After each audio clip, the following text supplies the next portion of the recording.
Hello friends, once again welcome back to my channel. Today we are going to solve the question answers from the 7th standard Tidi Kannada poem 17 ಸರ್ವಜ್ಞನ ವಚನಗಳು which is written by ಸರ್ವಜ್ಞ.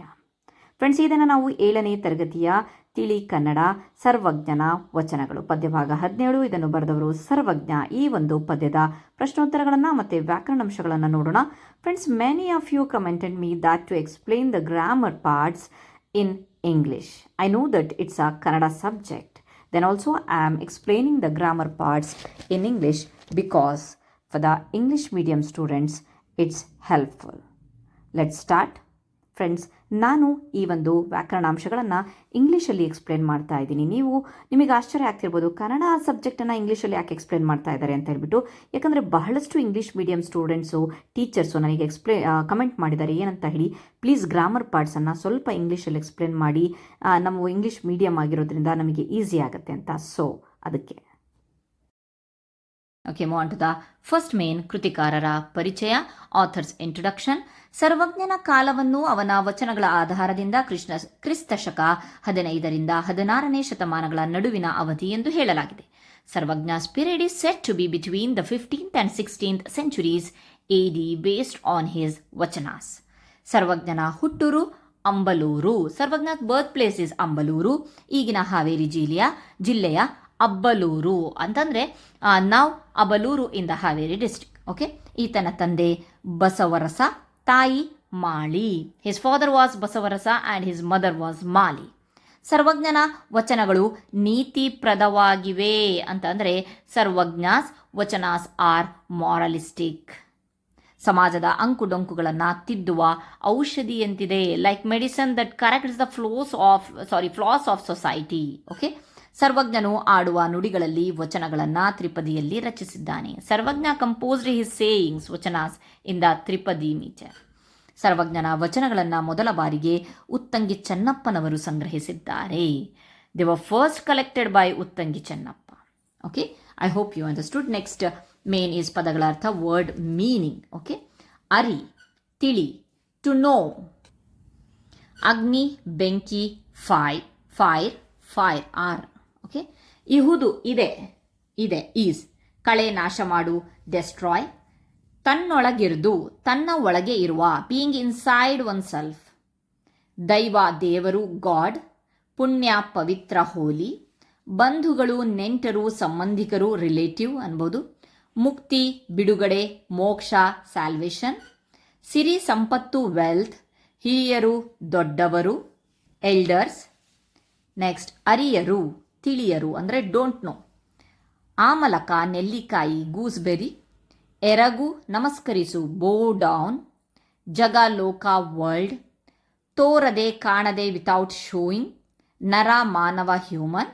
ಬಂಧನ, ಕಟ್ಟು, ಸೆರೆಮನೆ, prison. ಬಂಧನ, ಸೆರೆ ಅಂತಲೂ ಇದೆ, captivity. ಶಿರ, ತಲೆ, head. ಹರ, ಶಿವ, ಶ್ರೇಷ್ಠತೆ, ದೈವಿ ಗುಣ ಅಂತಂದರೆ ಒನ್ ಹು ಹ್ಯಾವ್ ಡಿವೈನ್ ಕ್ವಾಲಿಟಿ. ಸುರ, ದೇವತೆ, deity. Okay, this is all about the word meanings. First main is ಒಂದು ವಾಕ್ಯದಲ್ಲಿ ಉತ್ತರಿಸಿ. Answer the following in one sentence. First question, ನಮ್ಮೊಳಗಿನ ಹರನನ್ನು ಯಾರು ತೋರುತ್ತಾನೆ? ಉತ್ತರ, ನಮ್ಮೊಳಗೆ ಇರುವ ಹರನನ್ನು, ಶಿವನನ್ನು ಗುರುವು ತೋರಿಸುತ್ತಾನೆ. ಕೆಲವೊಂದು ವರ್ಡ್ಸ್ಗಳನ್ನು ನಾನು ಬ್ರಾಕೆಟಲ್ಲಿ ಬರ್ತಿದ್ದೀನಿ ಈಸಿ ಆಗೋಕ್ಕೋಸ್ಕರ. ಆ ವರ್ಡ್ಸ್ಗಳನ್ನು ಸಹ ನೀವು ಆನ್ಸರಲ್ಲಿ ಯೂಸ್ ಮಾಡಬಹುದು. ಸೆಕೆಂಡ್ ಕ್ವಶನ್, ಹರನು ನಮ್ಮೊಳಗೆ ಇರುವುದನ್ನು ಸರ್ವಜ್ಞ ಕವಿ ಯಾವುದಕ್ಕೆ ಹೋಲಿಸಿದ್ದಾರೆ?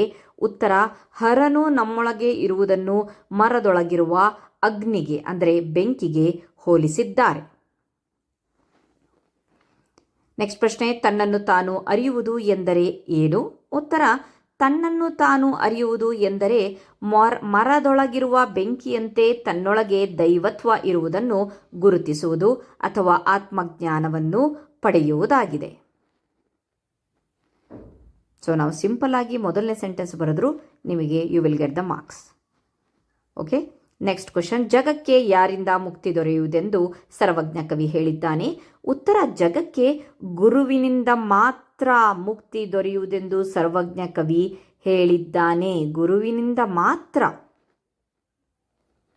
ನೆಕ್ಸ್ಟ್ ಪ್ರಶ್ನೆ,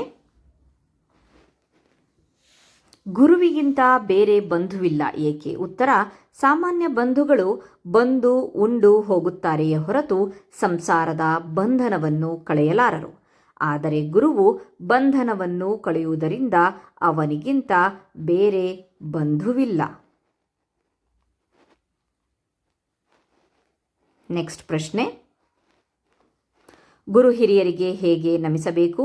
ಉತ್ತರ: ಗುರು ಹಿರಿಯರಿಗೆ ಶಿರಬಾಗಿ ಅಂದರೆ ತಲೆಬಾಗಿ ಎರಗಿ ನಮಿಸಬೇಕು. ತಲೆಬಾಗಿ ನಮಿಸಬೇಕು. ನೆಕ್ಸ್ಟ್ ಪ್ರಶ್ನೆ: ಸರ್ವಜ್ಞ ಕವಿಯ ಜನ್ಮಸ್ಥಳ ಯಾವುದು? ಉತ್ತರ: ಸರ್ವಜ್ಞ ಕವಿಯ ಜನ್ಮಸ್ಥಳ ಈಗಿನ ಹಾವೇರಿ ಜಿಲ್ಲೆಯ ಅಂಬಲೂರು. ಅಂದರೆ ಅಬ್ಬಲೂರು, ಅಂಬಲೂರು ಎರಡು ಒಂದೇ. Okay, move on to the next main. 2-3 ವಾಕ್ಯಗಳಲ್ಲಿ ಉತ್ತರಿಸಿ. Answer the following questions in 2 to 3 sentences. First question: ತನ್ನನ್ನು ತಾನು ಅರಿಯುವುದರಿಂದ ಪ್ರಯೋಜನಗಳೇನು? ಉತ್ತರ: ತನ್ನನ್ನು ತಾನು ಅರಿತರೆ ನಮ್ಮೊಳಗಿರುವ ಹರನ ಬಗ್ಗೆ ತಿಳುವಳಿಕೆ ಮೂಡುತ್ತದೆ. ಇದರಿಂದ ಗುರುವಿನ ಮಾರ್ಗದರ್ಶನದಲ್ಲಿ ಮೋಕ್ಷವನ್ನು ಅಥವಾ ಕೈಲಾಸವನ್ನು ಸುಲಭವಾಗಿ ಪಡೆಯಬಹುದು. ಬಂಧುಗಳ ಸ್ವಭಾವ ಯಾವ ರೀತಿಯದು ಎಂದು ಸರ್ವಜ್ಞ ಕವಿ ಹೇಳಿದ್ದಾನೆ.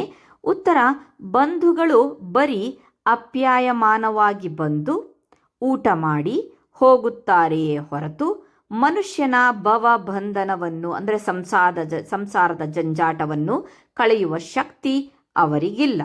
ನಾನೇನು ಬ್ರಾಕೆಟಲ್ಲಿ ಬರೆದಿದ್ದೇನಲ್ಲ ಆ ವರ್ಡ್ಸ್ ಬೇಕಾದರೆ ನೀವು ಅಲ್ಲಿ ಚೇಂಜ್ ಮಾಡ್ಕೋಬಹುದು, ಈಸಿ ಆಗಬೇಕು. ಭವಬಂಧನವನ್ನು ಅಂತಂದರೆ ಸಂಸಾರದ ಜಂಜಾಟ. ನೆಕ್ಸ್ಟ್ ಕ್ವಶನ್: ಗುರುವಿನ ಮಹಿಮೆಯನ್ನು ಸರ್ವಜ್ಞ ಕವಿ ಹೇಗೆ ಬಣ್ಣಿಸಿದ್ದಾನೆ?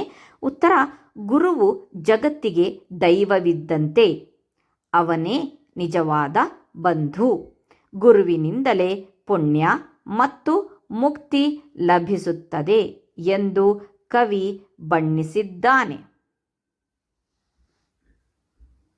ನೆಕ್ಸ್ಟ್ ಪ್ರಶ್ನೆ: ಗುರು ಹಿರಿಯರಿಗೆ ನಮಸ್ಕರಿಸುವುದರಿಂದ ಯಾವ ಫಲಗಳು ಸಿಗುತ್ತವೆ? ಉತ್ತರ: ಗುರು ಹಿರಿಯರಿಗೆ ಶಿರಬಾಗಿ ನಮಸ್ಕರಿಸುವುದರಿಂದ ನರರು ಮತ್ತು ಸುರರು ಬಂದು ಸಿರಿ ಅಂದರೆ ಸಂಪತ್ತು ಸುರಿಸುತ್ತಾರೆ ಹಾಗೂ ಕೈಲಾಸವು ಅಂಗೈ ಮೇಲಿನ ನೆಲ್ಲಿಕಾಯಿಯಂತೆ ಸಿದ್ಧಿಸುತ್ತದೆ.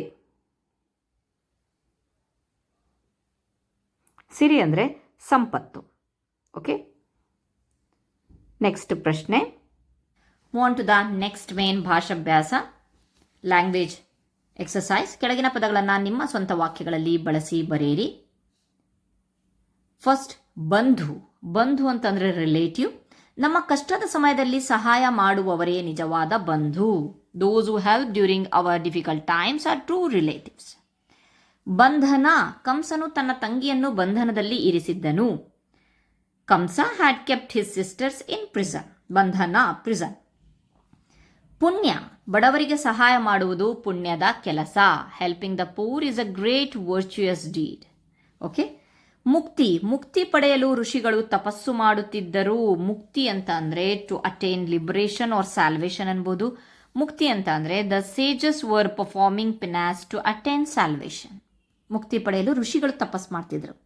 ಸಿರಿ: ಸಿರಿ ಬಂದಾಗ, ಸಿರಿ ಅಂದರೆ ವೆಲ್ತ್, ಪ್ರಾಸ್ಪಿರಿಟಿ.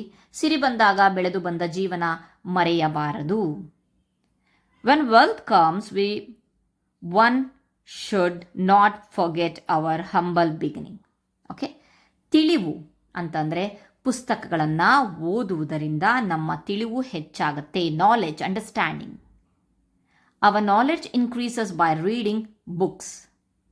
ಓಕೆ, ಇದಿಷ್ಟು ಆಯಿತು. ನೆಕ್ಸ್ಟು ಕೆಳಗಿನ ವಿರುದ್ಧ ಪದಗಳನ್ನು ಬರೆಯಿರಿ ಅಂತ ಹೇಳಿಬಿಟ್ಟು ಕೊಟ್ಟಿದ್ದಾರೆ. ಓಕೆ, ನೆಕ್ಸ್ಟ್ ಮೇನೇಸ್ ಕೆಳಗಿನವುಗಳಿಗೆ ವಿರುದ್ಧ ಪದಗಳನ್ನು ಬರೀರಿ. ಆಂಟಾನಿಮ್ಸ್ ಅಂತ ಹೇಳಿ. ಬಂಧನ, ಬಿಡುಗಡೆ. ಪ್ರಿಸನ್, ಇಂಪ್ರಿಸನ್ ಅಂತಲೂ ಹೇಳ್ಬೋದು. ಬಂಧನ, ರಿಲೀಸ್, ಬಿಡುಗಡೆ. ಪುಣ್ಯ, ಪಾಪ. ಹಿರಿಯ, ಕಿರಿಯ. ಜ್ಞಾನಿ, ಅಜ್ಞಾನಿ. ಕೆಳಗೆ ನೀಡಿರುವ ಪದಗಳಿಗೆ ಸಮಾನಾರ್ಥಕ ಪದಗಳನ್ನು ಬರೆಯಿರಿ. ಸಮಾನಾರ್ಥಕ ಪದ ಅಂತಂದರೆ ಸಿನಾನಿಮ್ಸ್. ಅರಿ, ತಿಳಿ. ಅರ್ಥ, ತಿಳಿ ಅಂತ ಅಂದರೆ ಅಂಡರ್ಸ್ಟ್ಯಾಂಡ್. ನರ, ಮಾನವ, ಮನುಷ್ಯ, ಹ್ಯೂಮನ್. ಶಿರ, ಹೆಡ್, ತಲೆ, ಮಸ್ತಕ. ಕರ, ಹ್ಯಾಂಡ್, ಕೈ, ಹಸ್ತ. ಜಗ, ಜಗತ್ತು, ವರ್ಲ್ಡ್, ಲೋಕ, ವಿಶ್ವ. ಬಂಧು, ರಿಲೇಟಿವ್. ನೆಂಟ, ರಕ್ತ ಸಂಬಂಧಿ. ಎರಡೆರಡು ಬರೆದಿದ್ದೀನಿ ನಾನು, ಸೊ ನೀವು ಯಾವುದಾದ್ರೂ ಒಂದನ್ನಾದರೂ ಬರ್ಕೋಬಹುದು. ಕೆಳಗೆ ನೀಡಿರುವ ಪದಗಳನ್ನು ಬಿಡಿಸಿ ಬರೆಯಿರಿ. This is very important. ಮರದೊಳಗೆ, ಮರದ ಪ್ಲಸ್ ಒಳಗೆ, ಮರದೊಳಗೆ, ಮರದ ಪ್ಲಸ್ ಒಳಗೆ, ಮರದೊಳಗೆ. ಓಕೆ. ತಾನರಿಯ, ತಾನು ಪ್ಲಸ್ ಅರಿಯ, ತಾನರಿಯ. ಬಂದುಂಡು, ಬಂದು ಪ್ಲಸ್ ಉಂಡು, ಬಂದುಂಡು. ಕಳೆಯಲರಿಯರು, ಕೇಳಲು ಅರಿಯರು. ಆಕ್ಚುಲಿ ಕೇಳಲು ಅರಿಯರು ಅಂತ ಹೇಳಿ. Okay. Next, sorry, I have made A mistake here. ಕಳೆಯಲು ಅರಿಯರು. ದ ಆನ್ಸರ್ ಇಸ್ ಕಳೆಯಲು ಅರಿಯರು. ಓಕೆ.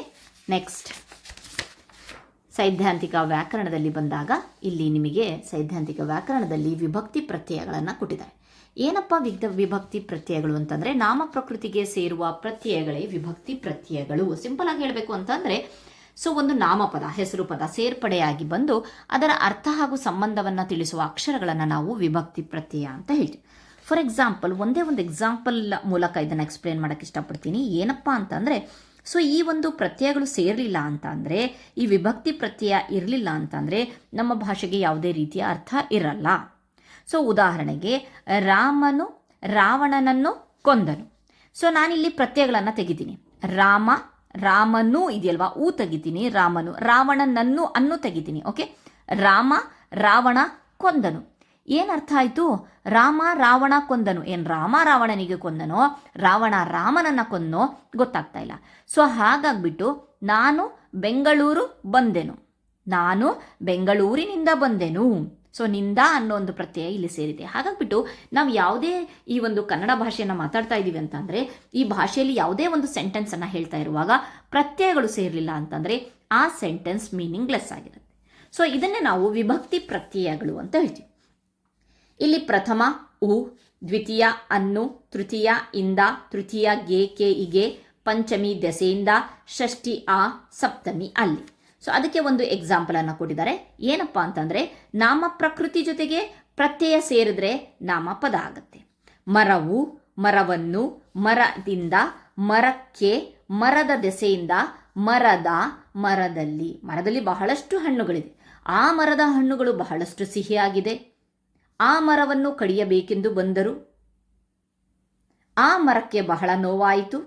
ಆ ಮರದಿಂದ ಬಹಳ ಪ್ರಯೋಜನಗಳಿದೆ. ಸೊ ಎಷ್ಟೊಂದು ಪ್ರತ್ಯಯಗಳು ಸೇರಿದರೆ ಎಷ್ಟೊಂದು ಮೀನಿಂಗ್ಗಳು ಆಗತ್ತೆ ನೋಡಿ. ಸೊ ಅದೇ ರೀತಿ ಇಲ್ಲಿ ಕೆಲವೊಂದು ಎಕ್ಸಾಂಪಲ್ಗಳನ್ನು ಕೊಟ್ಟು ಒಂದು ಕೋಷ್ಟಕವನ್ನು ತುಂಬ ಕೇಳಿದರೆ, ನದಿಯು, ರವಿಯು, ಇಲ್ಲಿ ಪ್ರತ್ಯಯ ಸೇರಿಸಿ ಬರಿಬೇಕು. ನದಿಯು, ರವಿಯು, ಮನೆಯು. ಅನ್ನು ಪ್ರತ್ಯಯ ಸೇರಿಸಿದಿ, ನದಿಯನ್ನು, ರವಿಯನ್ನು, ಮನೆಯನ್ನು. ಇಂದ, ನದಿಯಿಂದ, ರವಿಯಿಂದ, ಮನೆಯಿಂದ. ಗೆ ಕೆ ಇಗೆ, ನದಿಗೆ, ರವಿಗೆ, ಮನೆಗೆ. ದೆಸೆಯಿಂದ, ನದಿಯ ದೆಸೆಯಿಂದ, ರವಿಯ ದೆಸೆಯಿಂದ, ಮನೆಯ ದೆಸೆಯಿಂದ. ಅ, ನದಿಯ, ರವಿಯ, ಮನೆಯ. ಅಲ್ಲಿ, ನದಿಯಲ್ಲಿ, ರವಿಯಲ್ಲಿ, ಮನೆಯಲ್ಲಿ. ಇದಿಷ್ಟು ಸಹ ಈ ಒಂದು ಪಾಠದ ಪ್ರಶ್ನೋತ್ತರಗಳು ಮತ್ತು ಸೈದ್ಧಾಂತಿಕ ವ್ಯಾಕರಣ ಮತ್ತು ಭಾಷಾಭ್ಯಾಸಕ್ಕೆ ಸಂಬಂಧಿಸಿದ್ದಾಗಿದೆ. ಸೊ ಐ ಹೋಪ್ ನಿಮಗೆ ನನ್ನ ವಿಡಿಯೋಸ್ ಇಷ್ಟ ಆಗಿದೆ ಅಂದ್ಕೊಂಡಿದ್ದೀನಿ. ಇಷ್ಟ ಆದರೆ ಪ್ಲೀಸ್ ಒಂದು ಲೈಕ್ ಮಾಡಿ, ಕಮೆಂಟ್ ಮಾಡಿ. Thank you so much.